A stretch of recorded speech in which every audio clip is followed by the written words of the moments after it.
I'm going to read my first poem. I love this poem. It's not my first poem, it's just one of my favorite poems. When I close my eyes at night, I dream of peace.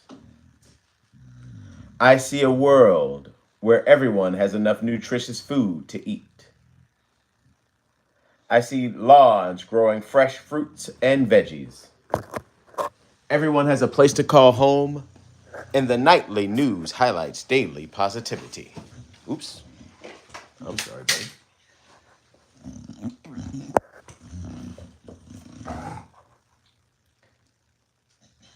I see stadiums filled with happy people cheering on the victors. I see those same fans cheering up the second place winners. In this dreamscape, we are only one race, human, and however we identify is accepted as our way of being. I see a world so beautiful and wonderful, everyone wants to bring a life into it. All of our institutions support children and their parents. In that magical place, we don't see each as other. Every member of humanity, insect or animal, is respected as a sister or a brother. There's no reason to steal because everyone has a surplus. Our science and technology is focused on sustaining the planet and us. When I open my eyes, I smile because I see how close we are to this dream. Today, we produce and consume so much food past generations would scream. Rather than starving, more people die from illnesses linked to overeating. We use our time to numb our minds with drugs, drinking, and gambling. In the palm of our hand sits access to the wisdom of every leader through history. The flick of a finger delivers food and goods to our doorstep from nearly any country. We have more toys and choices than any of our ancestors could ever desire. We also have more anger, more stress, and the suicide rate climbs higher and higher. I wish everyone could experience living in a world filled with peace, where everyone is accepted as their highest self and the antipathy would cease. I wish we could shed the attitude, live with gratitude, and enjoy the smile on our face. I wish we could forgive our grievances to be free to give and receive God's grace. I wish our media showed programming that rewards kindness and forgiveness instead of tuning in for ruthless backstabbing and unrepentant bitterness. The truth is, we are here knocking on the door to a world filled with peace. Will we have the courage to open it, or will we let peace remain a distant dream?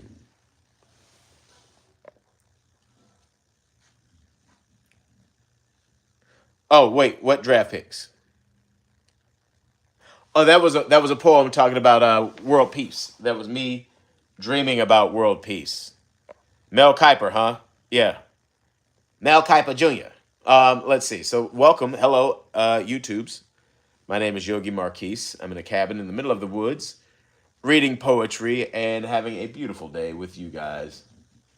For my next poem, I'm going to read a poem called A Birthday Sonnet for My Mother. Hold on once it pulls up. The gift you granted me was my one life to live. Fitting our soap opera lives, loving words are what I have to give. At my birth, you were only 16, too young to know what statutory could mean. Once you chose life and sealed our fates, we spent 9 months as unlikely classmates. You, a high school student at Proviso, me, a growing fetus taking notes in utero. You were a single teenage mom back in 78. The load you carried was an unfathomable weight. The secrets you kept in order to keep me would bury someone weaker upon a chopped family tree. We are here because you possess a God-given strength. The Holy Spirit vibrates within you at a supersonic wavelength. Your booming voice cuts through the shrill noise of a crowd. Your flair for the dramatic, no one would dare shroud. You set me up for success by the time I was 3. You taught me to write and gave me a love of reading. From there, you taught me hard lessons that I'd never forget. I learned to fight bullies and how to never, ever quit. For a time, you were taken in by the vices of the 80s, but you lived while others were claimed by Hades. Love of your youngest pulled you back from the brink. You changed your life in ways others couldn't think. He who heard Emmett Till's last whistle led you to Christ. Going through what he went through, he knew your light. You married a good man, a deacon, and became Mrs. Jones. As a nurse, you cared for the great W. Clement Stone. My name taken from a preacher's grand car means nobility. How fitting to see your grandson treated like royalty. His name swaps vows with he who had a dream. With the love of his grandma, may he reign supreme. Well, thank you guys. Wanted to share those and my dogs. Yeah, look at me pretty. He knows he's supposed to be famous. Hello.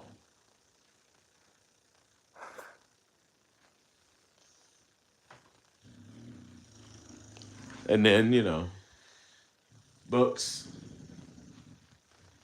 area, pretty clean. My kitchen, a little dirty.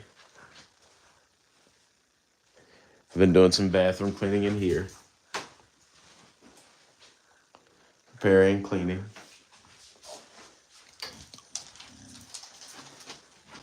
Hey, buddy.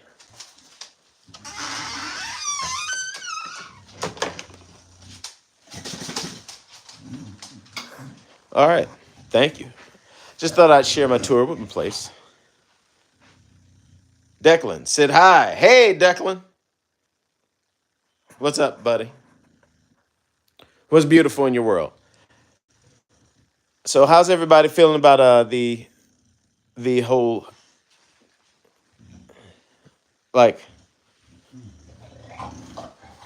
what's going on in the state of the world right now? I'm looking at this. Like, I have a couple of books here.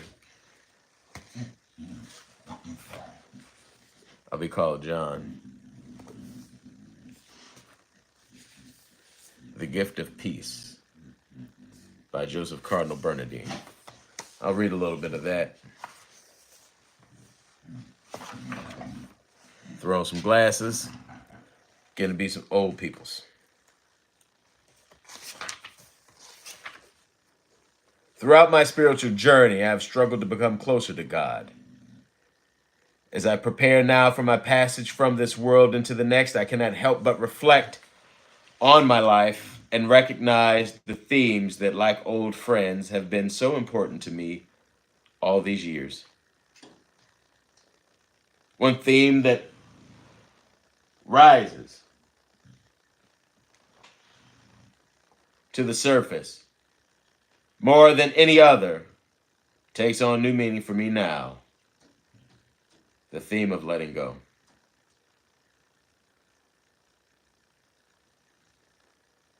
Thank you, Declan. My day's going great. My day's beautiful. Right now, I'm here hanging out with you and reading about the Cardinals and the bishops and looking at old friends.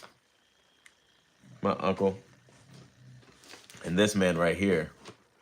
He wasn't a pope, but he carried the same thing. Francis of Assisi. Oh my God. It's like in some. How are you? I'm glad you liked and subbed. All right.